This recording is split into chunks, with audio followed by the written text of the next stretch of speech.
प्यारे भक्तों, आज इस मंत्र को अनदेखा मत करना।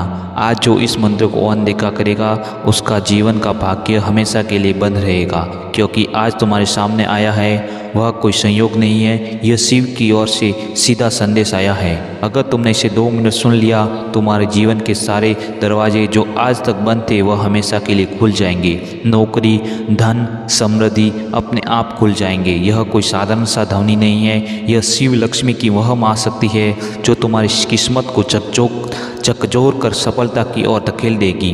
बहुत बार जिंदगी में मौका चुपचाप आते हैं और उन्हें अनदेखा कर देते हैं, लेकिन इस बार नहीं, क्योंकि इस बार शिव ने खुद तुम्हें सुना है। तो आंख बंद करो, सांसें गहरी लो और सुनो इस चमत्कारिक धन समृद्धि मंत्र को, जो सिर्फ सुनने से ही नहीं, नौकरी, पैसा और शांति तीनों दिला सकता है। समय बहुत कम है लेकिन असर बहुत बड़ा होगा। तो बिना देर किए हुए चलो सुनते हैं उस दिव्य शक्तिशाली मंत्र को। मंत्र इस प्रकार हैं। ओम ह्रीं श्रीं नमः शिवाय लक्ष्म्यै नमः स्वाहा। ओम ह्रीं श्रीं नमः शिवाय लक्ष्म्यै नमः स्वाहा। ओम ह्रीं श्रीं नमः शिवाय लक्ष्म्यै नमः स्वाहा। ओम ह्रीं श्रीं नमः शिवाय लक्ष्म्यै नमः स्वाहा। ओम ह्रीं श्रीं नमः शिवाय लक्ष्म्यै नमः स्वाहा। ओम ह्रीं श्रीं नमः शिवाय लक्ष्म्यै नमः स्वाहा। ओम ह्रीं श्रीं नमः शिवाय लक्ष्म्यै नमः स्वाहा। ओम ह्रीं श्रीं नमः शिवाय लक्ष्म्यै नमः स्वाहा। ओम ह्रीं श्रीं नमः शिवाय लक्ष्म्यै नमः स्वाहा। ओम ह्रीं श्रीं नमः शिवाय लक्ष्म्यै नमः स्वाहा। ओम ह्रीं श्रीं नमः शिवाय लक्ष्म्यै नमः स्वाहा। ओम ह्रीं श्रीं नमः शिवाय लक्ष्म्यै नमः स्वाहा। ओम ह्रीं श्रीं नमः शिवाय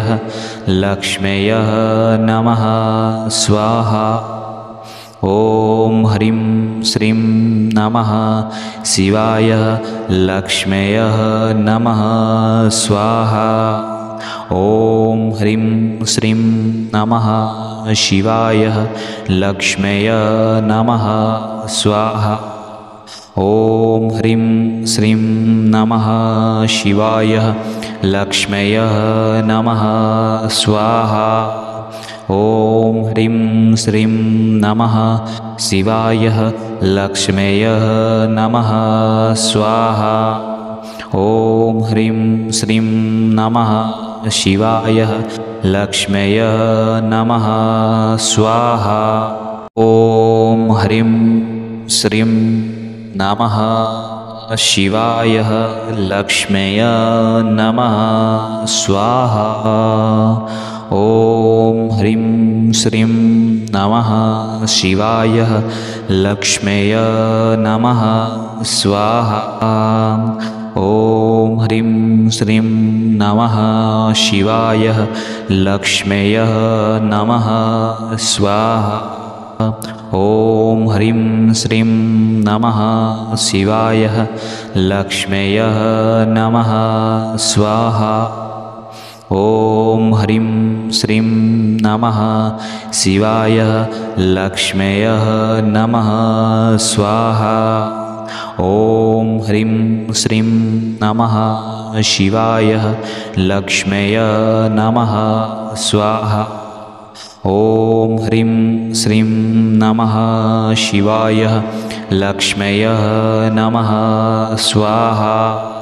ॐ ह्रीं श्रीं नमः शिवाय लक्ष्म्यै नमः स्वाहा।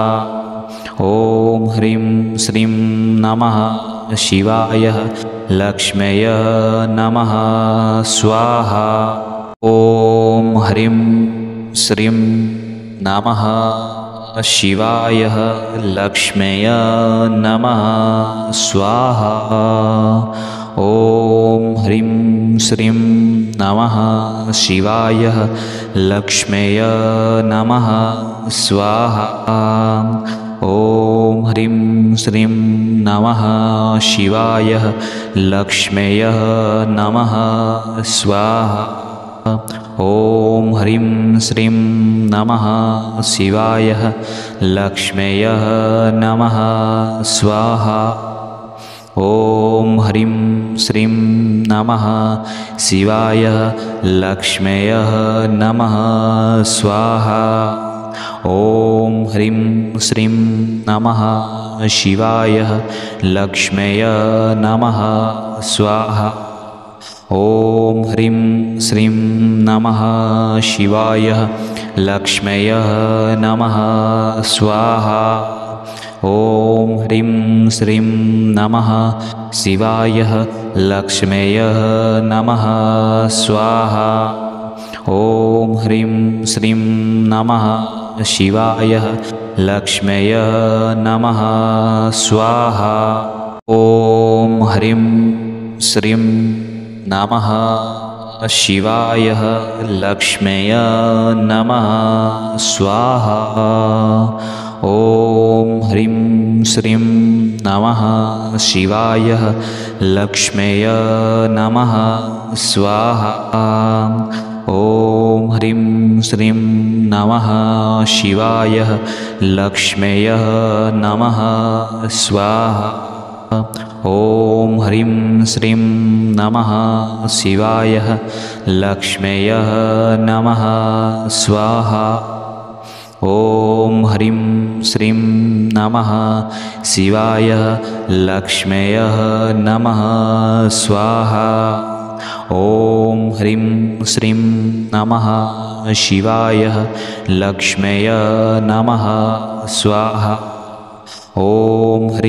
श्रीं नमः शिवाय लक्ष्म्यै नमः स्वाहा। ॐ ह्रीं श्रीं नमः शिवाय लक्ष्म्यै नमः स्वाहा। ॐ ह्रीं श्रीं नमः शिवाय लक्ष्म्यै नमः स्वाहा।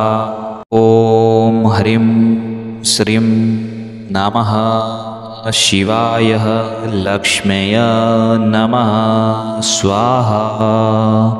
ॐ ह्रीं श्रीं नमः शिवाय लक्ष्म्यै नमः स्वाहा। ॐ ह्रीं श्रीं नमः शिवाय लक्ष्म्यै नमः स्वाहा। ॐ ह्रीं श्रीं नमः शिवाय लक्ष्म्यै नमः स्वाहा।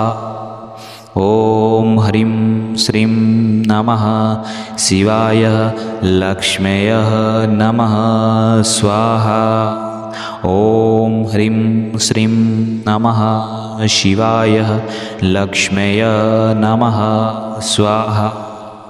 ॐ ह्रीं श्रीं नमः शिवाय लक्ष्म्यै नमः स्वाहा। ॐ ह्रीं श्रीं नमः शिवाय लक्ष्म्यै नमः स्वाहा। ॐ ह्रीं श्रीं नमः शिवाय लक्ष्म्यै नमः स्वाहा। ॐ ह्रीं श्रीं नमः शिवाय लक्ष्म्यै नमः स्वाहा। ॐ ह्रीं श्रीं नमः शिवाय लक्ष्म्यै नमः स्वाहा। ॐ ह्रीं श्रीं नमः शिवाय लक्ष्म्यै नमः स्वाहा। ॐ ह्रीं श्रीं नमः शिवाय लक्ष्म्यै नमः स्वाहा। ॐ ह्रीं श्रीं नमः शिवाय लक्ष्म्यै नमः स्वाहा। ॐ ह्रीं श्रीं नमः शिवाय लक्ष्म्यै नमः स्वाहा। ॐ ह्रीं श्रीं नमः शिवाय लक्ष्म्यै नमः स्वाहा। ॐ ह्रीं श्रीं नमः शिवाय लक्ष्म्यै नमः स्वाहा।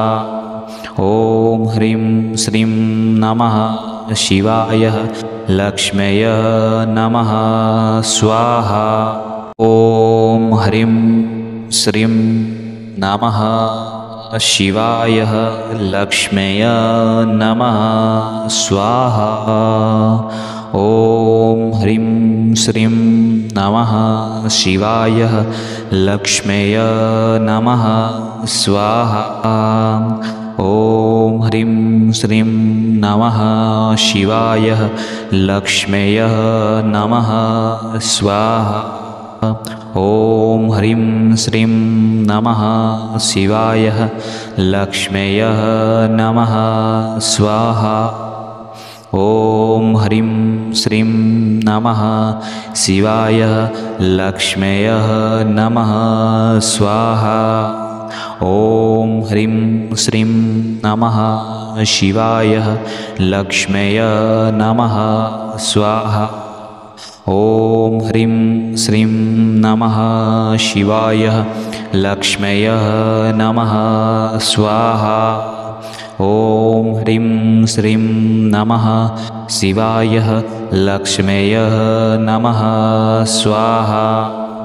ॐ ह्रीं श्रीं नमः शिवाय लक्ष्म्यै नमः स्वाहा। ॐ ह्रीं श्रीं नमः शिवाय लक्ष्म्यै नमः स्वाहा। ॐ ह्रीं श्रीं नमः शिवाय लक्ष्म्यै नमः स्वाहा। ॐ ह्रीं श्रीं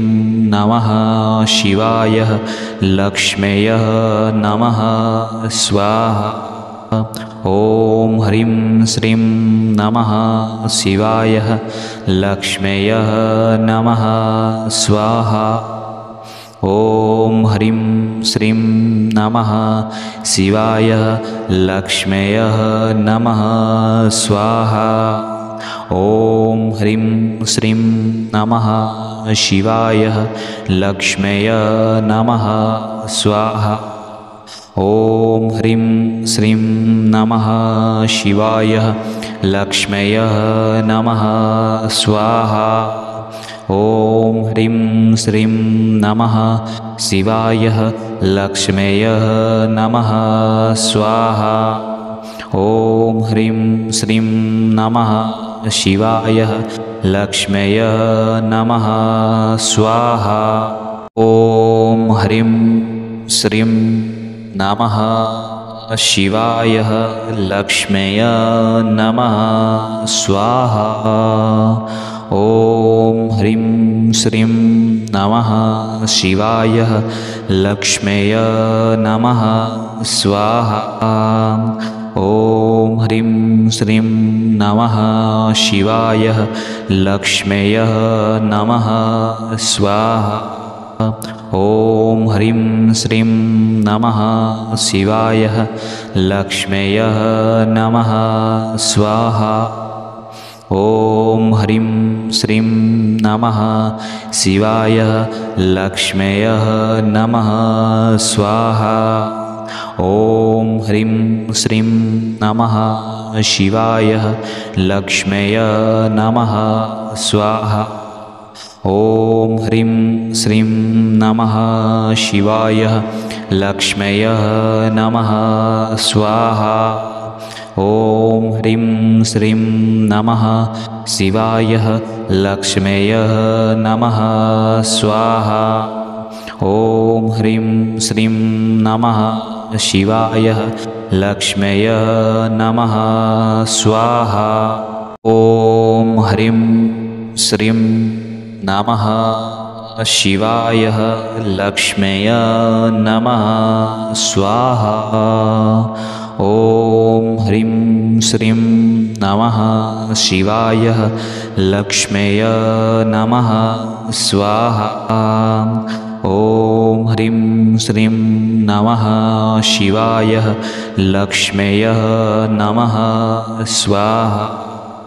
ॐ ह्रीं श्रीं नमः शिवाय लक्ष्म्यै नमः स्वाहा।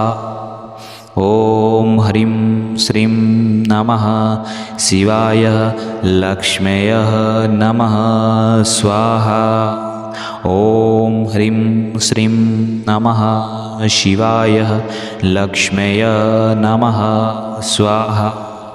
ॐ ह्रीं श्रीं नमः शिवाय लक्ष्म्यै नमः स्वाहा। ॐ ह्रीं श्रीं नमः शिवाय लक्ष्म्यै नमः स्वाहा।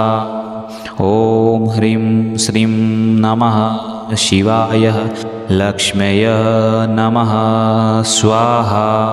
ॐ ह्रीं श्रीं नमः शिवाय लक्ष्म्यै नमः स्वाहा। ॐ ह्रीं श्रीं नमः शिवाय लक्ष्म्यै नमः स्वाहा। ॐ ह्रीं श्रीं नमः शिवाय लक्ष्म्यै नमः स्वाहा। ॐ ह्रीं श्रीं नमः शिवाय लक्ष्म्यै नमः स्वाहा। ॐ ह्रीं श्रीं नमः शिवाय लक्ष्म्यै नमः स्वाहा। ॐ ह्रीं श्रीं नमः शिवाय लक्ष्म्यै नमः स्वाहा। ॐ ह्रीं श्रीं नमः शिवाय लक्ष्म्यै नमः स्वाहा। ॐ ह्रीं श्रीं नमः शिवाय लक्ष्म्यै नमः स्वाहा। ॐ ह्रीं श्रीं नमः शिवाय लक्ष्म्यै नमः स्वाहा। ॐ ह्रीं श्रीं नमः शिवाय लक्ष्म्यै नमः स्वाहा। ॐ ह्रीं श्रीं नमः शिवाय लक्ष्म्यै नमः स्वाहा। ॐ ह्रीं श्रीं नमः शिवाय लक्ष्म्यै नमः स्वाहा।